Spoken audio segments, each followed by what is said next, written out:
اللہ رب الجلال نے قرآن مجید کے اندر فرمایا فَاذْكُرُونِي أَذْكُرْكُمْ. میں اس کا ذکر جمعے کے میں بھی کر رہا تھا کہ تم مجھے یاد کرو میں تمہیں یاد کروں گا. وَاشْكُرُوا لِي وَلَا تَكْفُرُونِ, اور تم میرا شکر بجا لاؤ. حدیث قدسی ہے, مشکوٰۃ شریف کی حدیث ہے اور صحیح مسلم کی بھی حدیث مبارکہ ہے کہ جب میرا بندہ میرے قریب ایک بالشت آتا ہے, جب میرا بندہ میرے قریب ایک بالشت آتا ہے تو میری رحمت ایک ہاتھ اس کے طرف قریب آ جاتی ہے, اور وہ ایک ہاتھ چل کر میرے قریب آتا ہے, میری رحمت ایک گز چل کر اس کے قریب آتی ہے. فرمایا وہ اگر چل کر آتا ہے تو پھر میری رحمت اس کے طرف دوڑ کے آتی ہے. اب اس کا چلنا, اور خداوند عالم فرماتا ہے کہ میرا اس کے قریب دوڑ کے آنا, اور وہ اگر مجھے خلقت میں یاد کرے, میں اللہ فرماتا ہے تو اللہ اپنے عرش پر اپنے قرب میں اسے یاد کرتا ہے. فرمایا اگر وہ خدا کو بھری محفل میں یاد کرے, اللہ کا ذکر بجا لائے, بندوں میں محفل, بندوں میں رب تعالیٰ کو یاد کرے, تو رب تعالیٰ فرماتا ہے میں اسے بہتر محفل یعنی فرشتوں کی محفل میں اسے اس کا تذکرہ کرتا ہوں. جب پھر بندہ میرا محبوب ہو جاتا ہے, میرا اتنا قریب ہو جاتا ہے, تو پھر آمینہ کے لال فرماتے ہیں کہ خالق رب لم یزل فرماتا, حدیث سے قدسی ہے کہ میں پھر اس بندے کے ہاتھ بن جاتا ہوں. بظاہر تو کام وہی کر رہا ہوتا ہے, ہاتھوں سے کام وہی کر رہا ہے, مگر کرنے کی قوت اس کی نہیں ہوتی. پھر فرمایا کہ میں اس بندے کی آنکھیں بن جاتا ہوں, بظاہر تو دیکھتا وہی ہے مگر دیکھنے کی قوت اس کی نہیں ہوتی. ہماری نظر کہاں تک جا سکتی؟ اگر بند کمرے میں ہو تو ہم دیوار کے پیچھے نہیں جانتے کیا ہو رہا ہے. جو اللہ کا محبوب ہوتا ہے وہ اس کی نگاہ کا عالم یہ ہوتا ہے کہ وہ دیوار کے پیچھے بھی دیکھ رہا ہوتا ہے کہ کیا چل رہا ہے. حضرت موسیٰ علیہ نبی فرماتے ہیں کہ جب میں وہ تجلی کو بھی دیکھا نہیں تھا, بے ہوشی سے جب اٹھا, سیاہ رات, سیاہ بہار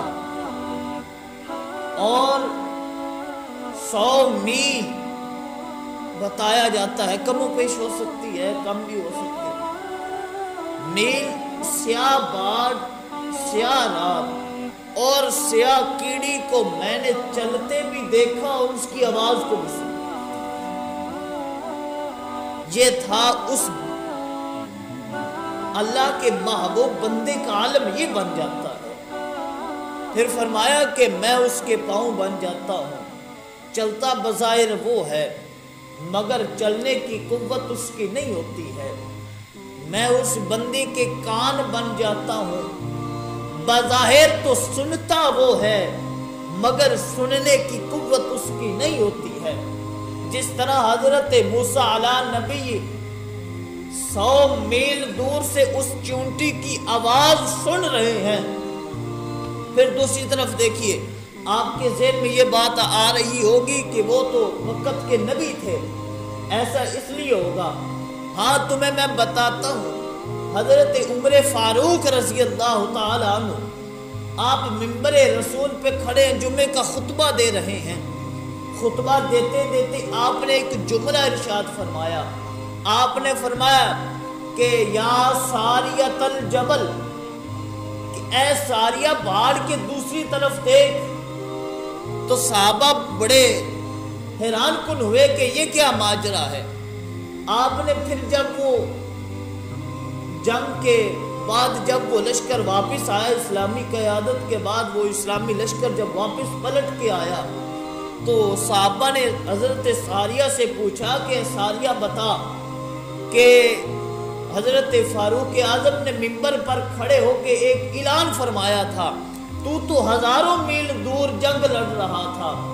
تو آپ وہ ساریہ کہتے ہیں کہ مجھے آواز یوں لگ رہی تھی کہ فاروق اعظم میرے کان کے پیچھے کھڑے ہو کے مجھے یہ کہہ رہے ہیں کہ اے ساریہ بار کی دوسری مخالف سمت دیکھ، لشکر تیرے اوپر حملہ آور ہو رہا ہے۔ تو محسوس ہوتا ہے کہ عمر فاروق وہاں آواز بھی پہنچا رہے ہیں، وہاں کے حالات و سکنات دیکھ بھی رہے ہیں کیا ہو رہا ہے۔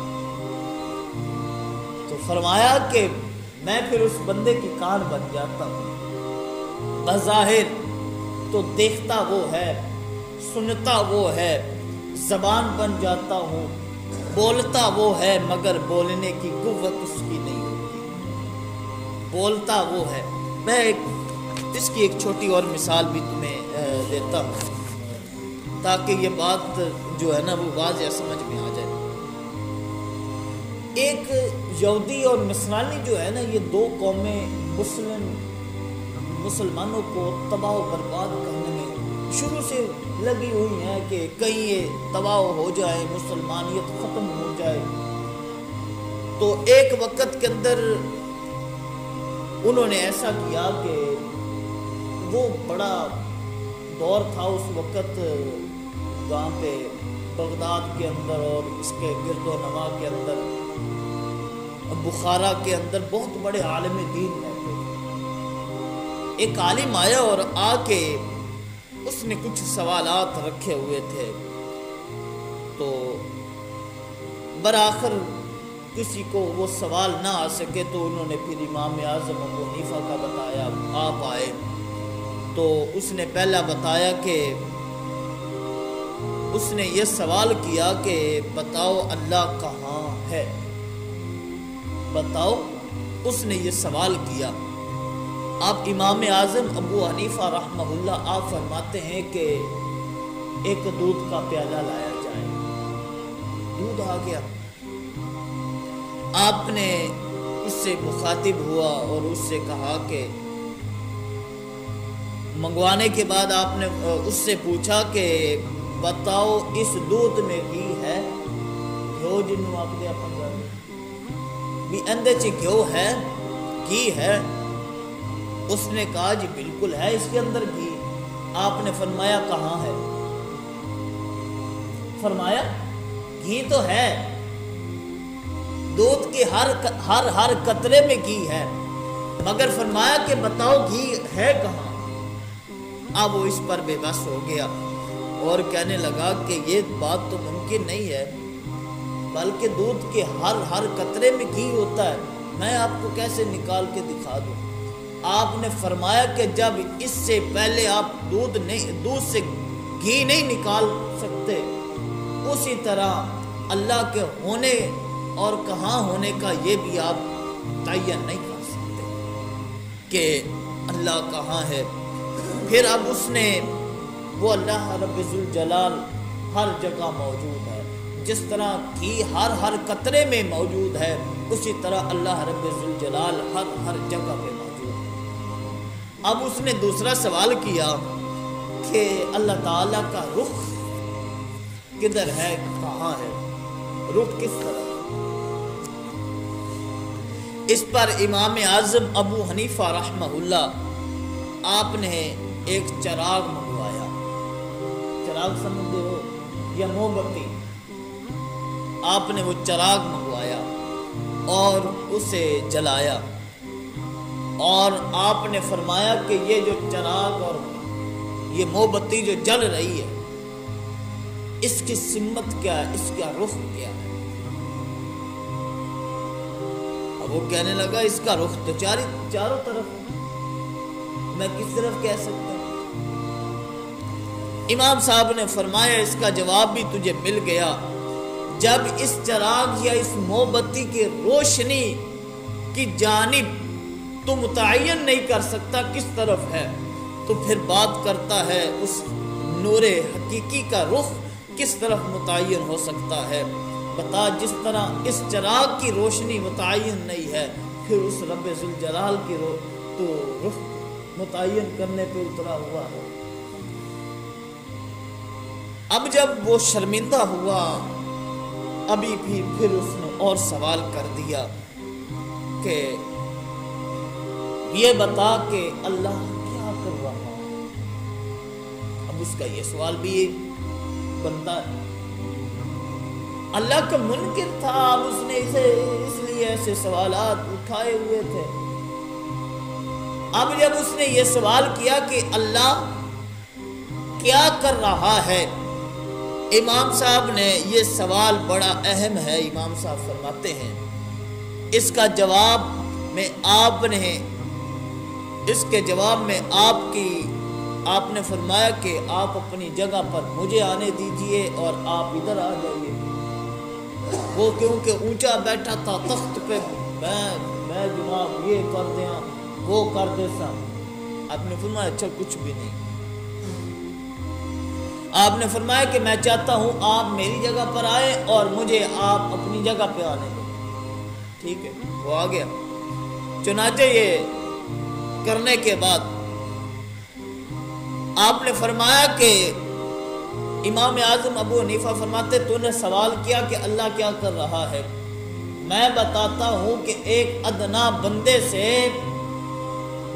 تجھے ذلیل کروا رہا، تجھے تخت پر بیٹھے ہوئے جس نیچے اتارا اور مجھے اس جگہ پہ بٹھا دیا، اللہ یہی تو کر رہا ہے،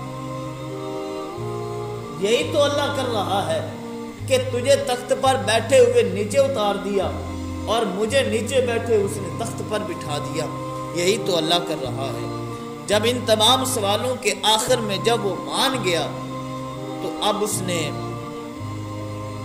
اللہ کے ہاں تو اس نے آگے ایک اور سوال کیا کہ تم کہتے ہو کہ اللہ ہے، میں بھی مانتا ہوں لیکن ہے، اللہ ہے، لیکن یہ انسان ہے، انسانوں سے پہلے جن تھے، جنوں سے پہلے فرشتے اور فرشتوں سے پہلے اللہ، تو اس کی ترتیب اس کی ساری مخلوق آئی، لیکن آپ بتائیے کہ اللہ سے پہلے کیا تھا؟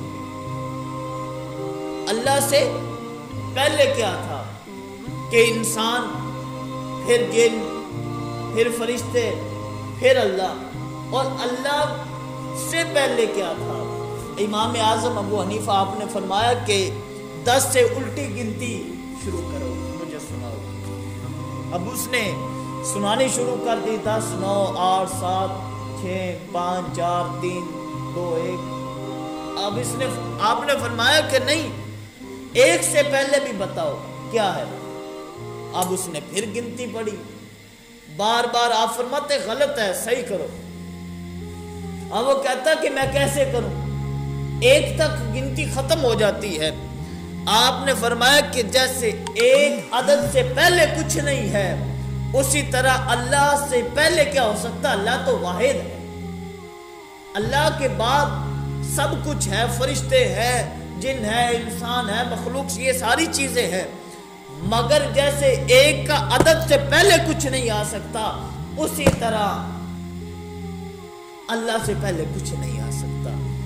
تو میرے بھائی، یہ اللہ رب ذوالجلال فرماتا ہے جب بندہ میرا ہو جاتا ہے پھر میں اس کا ہو جاتا ہوں۔ تو یہ تھے امام اعظم ابو حنیفہ۔ جس طرح میں نے ایک ادنی مثال حضرت عمر فاروق کی آپ کو سنائی کہ آپ ہزاروں میل مدینہ منورہ کے منبر پر کھڑے ہو کر آپ اپنی آواز کو جبل کی پہاڑی تک پہنچا رہے ہیں، اسی طرح میرے بھائی اللہ رب ذوالجلال ان کے دلوں کے اندر اپنی محبت پیدا فرماتے ہیں۔ بولتے بظاہر وہ ہیں مگر بولنے کی قوت اللہ فرماتا ہے ان کی نہیں ہوتی ہے۔ بظاہر تو کام وہی کر رہے ہوتے ہیں مگر کرنے کی قوت نہیں ہوتی۔ اس لیے تو خالق رب لم یزل فرماتا ہے ورکعوا مع الراکعین، رکوع کرنے والوں کے ساتھ رکوع کرو۔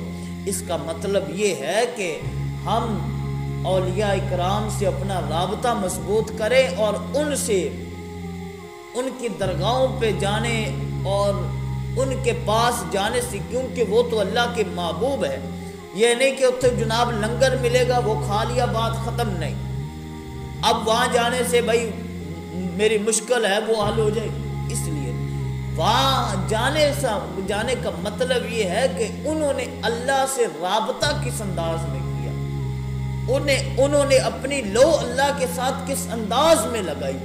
اگر ہم چاہتے ہیں ہم بھی اس کے ساتھ کیسے لو لگائیں، اس لیے ہم اولیاء اکرام سے اپنا رابطہ بھی کریں اور ان سے، ان کی محفل میں بھی جا کر بیٹھا کریں۔ جب وہاں محفل میں جا کے بیٹھیں گے اس کے اثرات بھی ہم پر مرتب ہوں گے۔